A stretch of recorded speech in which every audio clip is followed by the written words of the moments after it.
Electric বিলের নামে আদিবাসী বৃদ্ধকে হেনস্থার অভিযোগ, ভাইরাল ভিডিও ঘিরে চাঞ্চল্য।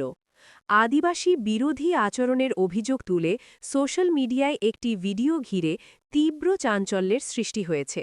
ভাইরাল হওয়া ওই ভিডিওতে দেখা যাচ্ছে ষাটোর্ধ্ব এক আদিবাসী বৃদ্ধকে বিদ্যুৎ বিলের প্রসঙ্গে প্রশ্নবাণে জর্জরিত করা হচ্ছে। তবে ভিডিওটির সত্যতা এখনও এন নিউজ লাইভের পক্ষ থেকে যাচাই করা হয়নি। ভিডিওতে দেখা যায় বৃদ্ধ ব্যক্তি সামনের দিকে ঝুঁকে দাঁড়িয়ে আছেন, হাতে একটি ইলেকট্রিক বিল।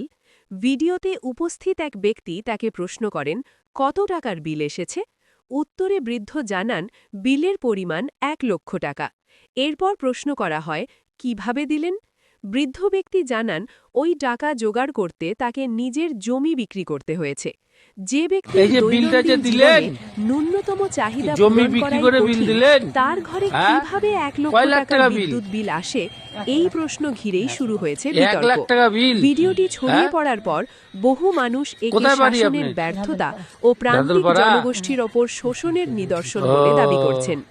যদিও প্রশাসনের তরফে এখনো এই বিষয়ে কোনো আনুষ্ঠানিক প্রতিক্রিয়া পাওয়া যায়নি। বিদ্যুৎ বিলের অঙ্ক, বিল নির্ধারণের পদ্ধতি কিংবা ভিডিওতে প্রদর্শিত ঘটনার প্রকৃত প্রেক্ষাপট, এই সব কিছুই এখনো অস্পষ্ট। এন নিউজ লাইভ স্পষ্ট করে জানাচ্ছে, ভাইরাল ভিডিওটির সত্যতা ও ঘটনার পেছনের প্রকৃত কারণ এখনো যাচাই করা হয়নি।